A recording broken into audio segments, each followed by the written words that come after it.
आजच्या ह्या व्हिडिओमध्ये आपल्याला डिस्कस करायचं आहे की सेक्शन 4 जो नॉवेल आहे, right, novel literature and journal याच्याशी रिलेटेड की कोणत्या कोणत्या नॉवेल्स मधून कोणते कोणते प्रश्न महत्वाचे असतात ज्याच्यावर तुम्हाला मॅक्सिमम फोकस असायला पाहिजे. ऑल राईट, मॅक्सिमम स्टुडंटची एकच रिक्वायरमेंट असते की नॉवेलचे महत्वाचे प्रश्न द्या किंवा नॉवेल कसं पाठ करायचं सांगा किंवा नॉवेलचं कोणते कोणते गोष्टी करायला पाहिजे. आजच्या ह्या व्हिडिओमध्ये आपण कम्प्लिटली डिस्कस करणार आहोत जो फर्स्ट नॉवेल आहे हिस्ट्री ऑफ नॉवेल 4.1. यामध्ये कोणते कोणते प्रश्न महत्वाचे आहेत ज्याला तुम्ही म्हणू शकता की हिस्ट्री ऑफ नॉवेल मधून most of time every time brain storming questions येत असतात, राईट. ज्याला थोडक्यात स्पष्टपणे करायचं असेल तर objective type, match the pair, fill in the blanks, true false अशा प्रकारचे प्रश्न येत असतात. तर कोणते कोणते प्रश्न महत्वाचे आहेत ते आपल्याला आजच्या क्लासमध्ये डिस्कस करायचं आहे. बट बिफोर वी स्टार्ट, तुमच्यापैकी मॅक्सिमम जणांनी DA2 अकॅडमीची जे सॉल्ट टेक्स्टबुक आहे ते तुमच्यापैकी जर मॅक्सिमम जणांजवळ नसेल तर हे तुम्हाला आपल्या DA2 अकॅडमीच्या ऍप्लिकेशनवर अवेलेबल आहे, ज्याच्यामध्ये जेव्हाही तुम्ही नॉवेलचा अभ्यास करत असता तर अभ्यास करत असताना इम्पॉर्टंट जे वर्ड आहेत, जे हायलाइटेड वर्ड आहेत, जसं की तुम्ही चेक करू शकता बॅक साईडला, जे अभ्यास करत असताना तुम्हाला कामाला येतील त्याचबरोबर जसं की ऍट दिस मोमेंट तुम्हाला दिसायला तिथं. ओके, देन त्याच्यानंतर सॉल्ट टेक्स्टबुक आहे, जे इम्पॉर्टंट क्वेश्चन्स असतात, शब्द असतात, त्याचे जे अर्थ असतात ते तुम्हाला एकदम सोप्या भाषेतून दिलेले आहे. जसे की इथं एक शब्द आहे बघा, ज्याचं आन्सर तुम्हाला इथं brief oblique to the point, right, असं इथं सांगण्यात आलेलं आहे. All right, done. आता हा जो PDF आहे हा जर तुम्हाला मिळवायचा असेल तर कसं मिळवायचं काय नाही, व्हिडिओ एंड पर्यंत बघा, तुम्हाला लगेच कळून जाईल. ऑल राईट, चला सर्वात पहिला नॉवेल मधून जे पहिला मेन क्वेश्चन्स येतात ते येतात तुम्हाला, choose the correct alternative and rewrite the sentence. म्हणजे खालीलपैकी कोणतेही एक शब्द निवडून वाक्य जे आहे ते पुन्हा तुम्हाला लिहायचं आहे. आता इथं पहिला प्रश्न काय सांगण्यात आलेला आहे, 18th century gifted Mankind with. आता 18th सेंचुरी जे आहे ते मॅनकाइंडला एकदा कशा प्रकारचे गिफ्ट दिलेले आहेत, कोणत्या प्रकारचे, drama and poetry, novel drama, poetry and novel and novel and periodical essays, right. तर जे पण आन्सर असेल ते तुम्हाला माहित करून इथं तुम्हाला समोर लिहून टाकायचा. हा एक इम्पॉर्टंट प्रश्न आहे. त्याच्यानंतर novel soon become the dominant literary genre as it is, right. Novel question काय सांगण्यात आलेला, novel soon become a dominant literary genre as it is help people to live a more purposeful life caught in the intellectual, sentimental and realistic spirit. And next I grew gradually and gained popularity. all of this जे पण असेल ते तुम्हाला answer लिहायचं. म्हणजे सर्वात पहिला जर तुमचं नॉवेलचा अभ्यास एकदम इझिली व्यवस्थित झाला असेल, नॉवेल पूर्णपणे तुम्ही वाचून घेतला असाल, ते अशा प्रकारचे प्रश्न असतात त्याचा आन्सर तुम्ही देऊ शकता. बट तुमच्याच विद्यार्थ्यांपैकी काही विद्यार्थी असे आहेत की ज्यांचं नॉवेलचा आणखी अभ्यास झालेला नाहीये.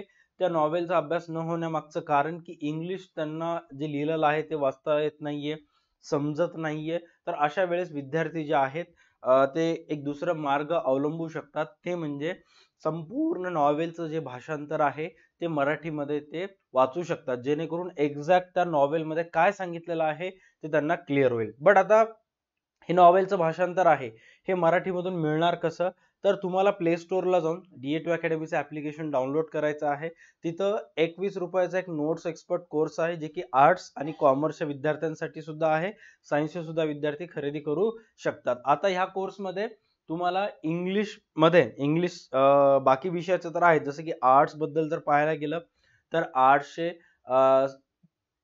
भूगोल, इतिहास, संख्याशास्त्र, मानसशास्त्र, राज्यशास्त्र इतर विषय आहेत. बट कॉमर्सचे इंग्लिश मीडियम ॲज वेल एज मराठी मीडियम दोन्हीचे सुद्धा तिथं नोट्स अवेलेबल आहेत. तर तिथं एक इंग्लिशशी रिलेटेड एक फोल्डर आहे, राईट. नोट्स फोल्डरमध्ये तुम्ही जेव्हा जाता तिथे इंग्लिशवर जेव्हा क्लिक करता तर तिथं तुम्हाला all chapters translation in Marathi असं तुम्हाला तिथे एक PDF असं तिथे तुम्हाला एक फोल्डर दिसेल, राईट. तर ह्या फोल्डरला जेव्हा तुम्ही क्लिक करता इथं तुम्हाला तुमच्या पुस्तकातले, इंग्लिशच्या पुस्तकातले जेवढेही चॅप्टर्स आहेत त्याचं मराठीमधून भाषांतर मिळेल, जेणेकरून तुम्हाला अभ्यासाला सोपं जाईल. All right. त्याच्यानंतर हा सुद्धा PDF जो तुम्ही माझ्या बॅक साईडला पाहतात ज्याच्यामध्ये हिस्ट्री ऑफ नॉवेलचे सर्व ऑब्जेक्टिव्ह सांगितलेले आहेत. हा सुद्धा PDF त्या 21 रुपयाच्या कोर्समध्ये मिळून जाईल. जर ऑलरेडी तुम्ही परचेस केला असाल तर तिथं 21 रुपयाच्या कोर्समध्ये चेक करा, तिथं हा ऑलरेडी PDF आहे. राईट. चला त्याच्यानंतर नेक्स्ट याच्यामध्ये प्रश्न येऊ शकतात तुम्हाला. Fill in the blanks by choosing correct alternative. काय अशा प्रकारचे क्वेश्चन्स सुद्धा तुम्हाला ब्रेन स्टॉर्मिंग क्वेश्चन्स येऊ शकतात. तुम्ही जर चॅप्टरच्या मागच्या साईडला जर बघितलं तर तिथे सुद्धा तुम्हाला अशा प्रकारचे क्वेश्चन्स दिलेले आहेत. जसं की इथे चेक करू शकता.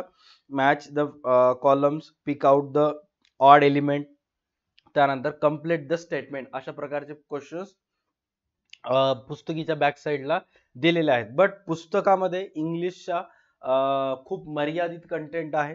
बेसिकच क्वेश्चन आहेत. बट आपल्याजवळ जे PDF आहे त्याच्यामध्ये बऱ्यापैकी क्वेश्चन्स आहेत.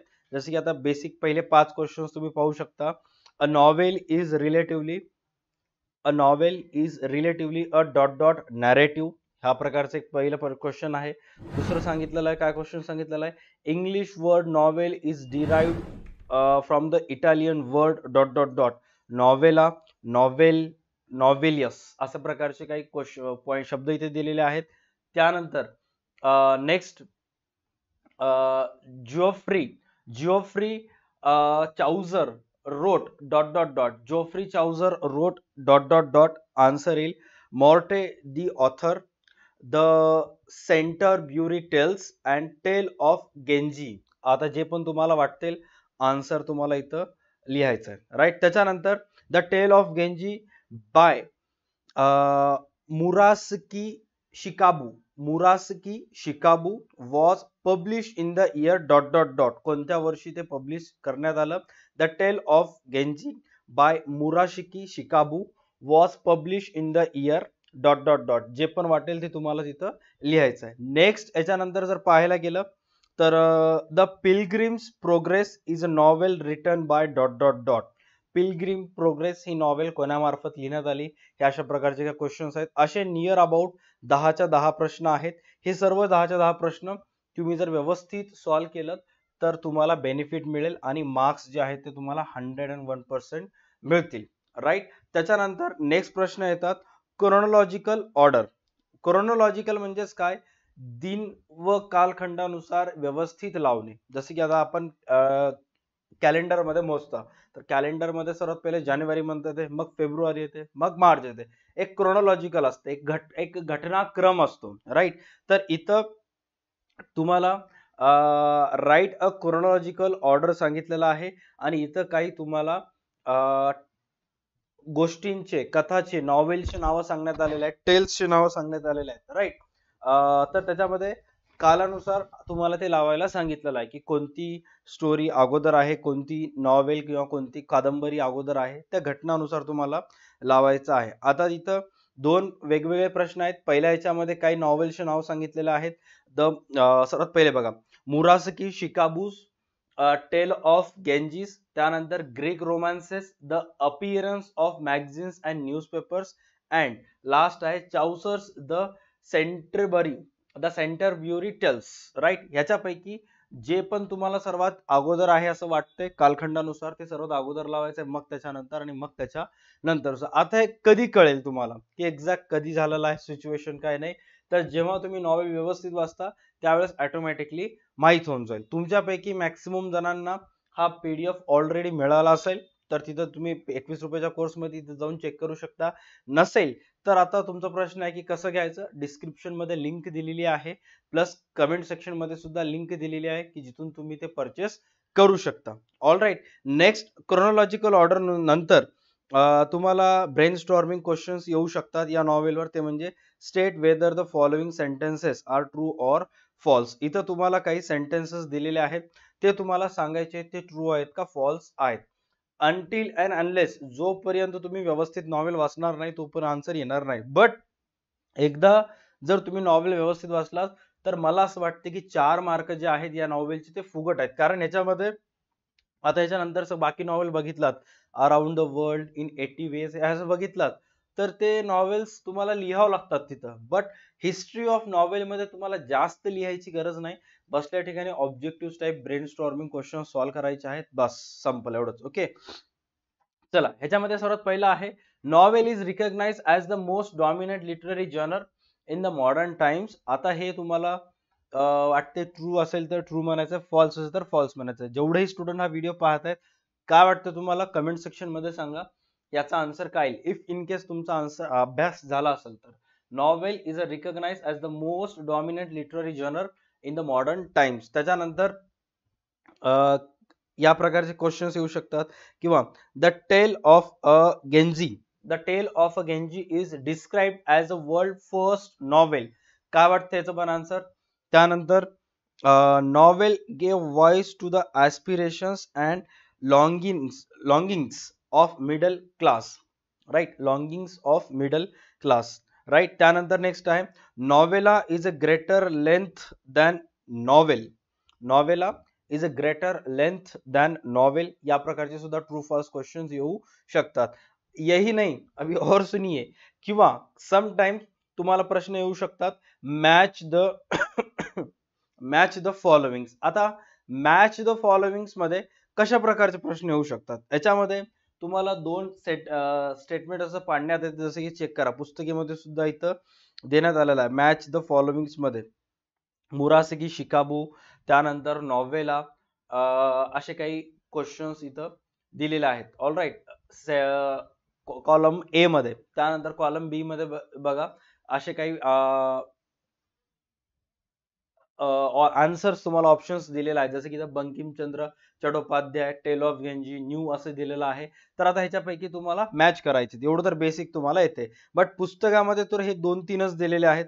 बट याच्या शिवाय आणखी कोणते कोणते करावं लागतात तर हे चेक करा, ज्याच्यामध्ये सांगण्यात आलेलं आहे थीम, प्लॉट, कॅरेक्टर, सेटिंग्स. मग आता ह्याच्यामध्ये जे पण आहे तुम्हाला नॉवेलशी रिलेटेड थीम काय आहे, प्लॉट काय आहे, कॅरेक्टर काय, सेटिंग काय, तुम्हाला पेअर्स करायचे. आणि ह्याचे असं नाही की तुम्हाला फक्त क्वेश्चनच मिळणार, आन्सर सुद्धा 21 रुपयाच्या नोट्स एक्सपर्ट कोर्स मध्ये ऑलरेडी आहेत. जे जे students paper slowly answer solve करून देत आहेत, त्याचे आन्सर्स आम्ही त्याच्यामध्ये ऍड करत आहोत. All right. त्याच्यानंतर नेक्स्ट अशा प्रकारचं येईल मॅच द फॉलोइंग. याच्यामध्ये चेक करा theme, plot, conflict and language style. Theme, plot, conflict and language style. Just give me 1 second.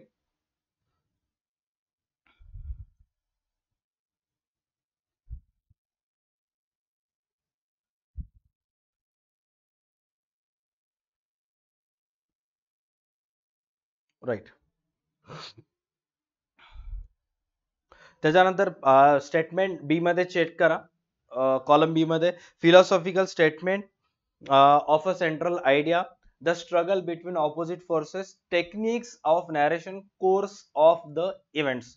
Right, अशा प्रकारचे येऊ शकतात. सो इथंपर्यंत मला असं वाटतं की तुमच्यापैकी बऱ्यापैकी जणांना माहीत झालं असेल. एवढंच नाहीये, जवळपास 9 मॅच द पेअर्स आहेत. आता ह्या 9 मॅच द पेअर सॉल्व्ह केला एका चॅप्टरवर, तर मला असं वाटतं की बाकी ह्याला सोडून दुसरं तिसरं तुम्हाला काहीच करायची गरज नाही. एवढं जरी केलं तर मोर दॅन इनफ आहे. Right, done. चलो, त्याच्यानंतर नेक्स्ट आहे कम्प्लीट द सेंटेन्स. आता हे कम्प्लीट द सेंटेन्स जे आहे ते इझी आहे, त्याचे काय जास्त अवघड नसतं. चेक करायचं काय सांगण्यात आलेलं आहे, the periodical essay, the periodical essay and novel are the gifts of dot dot century. कोणत्या सेंचुरीचे गिफ्ट्स आहेत ते तुम्हाला सांगायचं आहे. त्याच्यानंतर a novel is a relatively by a dot dot a short narrative fiction, long narrative fiction, a fiction of moderate length. काय वाटते तुम्हाला आन्सर लिहायचे. हे जे बेसिक आहेत, आता पुस्तक मध्ये जर पाहायला गेलं तर पुस्तक मध्ये तर एकही दिलेलं नाहीये brain storming questions, right, objective type question. But इथं तुम्हाला एक्स्ट्रा काही अभ्यासासाठी देण्यात आलेले आहेत, जेणेकरून तुम्ही रेफर करू शकता. ओके, चेक करायच्या मध्ये काय सांगण्यात आलेलं आहे, अ नॉवेल. त्यानंतर third question, the industrial revolution gave birth to dot dot dot appearance of newspaper in 18th century attracted a large number of readers from dot dot poor class, middle class, rich class. त्यानंतर rise of novel is a literary genre resulted in a lowering the importance of dot dot. अशा प्रकारचे काही questions आहेत. Right, आता ह्या novel बद्दल, जे पहिली नॉवेल आहे हिस्ट्री ऑफ नॉवेल, याबद्दल एवढं जरी क्वेश्चन्स केलं तर मोर दॅन इनफ आहे. बाकी इतरत्र काहीही करायची तुम्हाला गरज नाहीये. किंवा एवढे क्वेश्चन जरी सॉल्व्ह केलं, हे जरी क्वेश्चन्स आले नाहीत, बट हे क्वेश्चन सॉल्व्ह करत असताना, याचा अभ्यास करत असताना जे क्वेश्चन एक्झामला येणार आहे त्याचे सुद्धा ऑटोमॅटिकली तुमची प्रिपरेशन होऊन जाईल. राईट. नेक्स्ट सेशन मध्ये आपण टू सर विथ लव या नॉवेलशी रिलेटेड अभ्यास, इम्पॉर्टंट क्वेश्चन डिस्कस करणार आहोत. जर तुम्ही 12वी इंग्लिशचे स्टुडंट असाल, तुम्हाला जर वाटत असेल की या नॉवेल बद्दल आणखी काही महत्त्वाचे क्वेश्चन्स असतील, तर कमेंट सेक्शन मध्ये नक्की कमेंट करा, आपण त्यावर सुद्धा डिस्कस करूयात. All right. आजच्या व्हिडिओसाठी एवढंच. भेटूयात नेक्स्ट व्हिडिओमध्ये. डेफिनेटली जेवढेही स्टुडंट आहेत, हा PDF जो बॅक साईडला दिसत आहे तो हवा असेल तर इंग्लिशचे सोडून, इंग्लिश तर मिळणारच, त्याचबरोबर इंग्लिशचे प्रॅक्टिस पेपर्स, क्वेश्चन पेपर असतील किंवा इतर कोणत्याही विषयाचे प्रॅक्टिस पेपर आणि क्वेश्चन पेपर हवे असतील तर 21 रुपयाचा नोट्स एक्सपर्ट कोर्स परचेस करा. त्याच्यामध्ये सर्व माहिती तुमच्यासाठी अवेलेबल आहे. राईट. आजच्या व्हिडिओसाठी एवढंच. भेटूयात नेक्स्ट क्लासमध्ये. तोपर्यंत पाहत राहा तुमचं आवडतं युट्यूब चॅनल DA2 अकॅडमी. टर्बो बॅट take care and stay connected. भेटूयात नेक्स्ट सेशन मध्ये.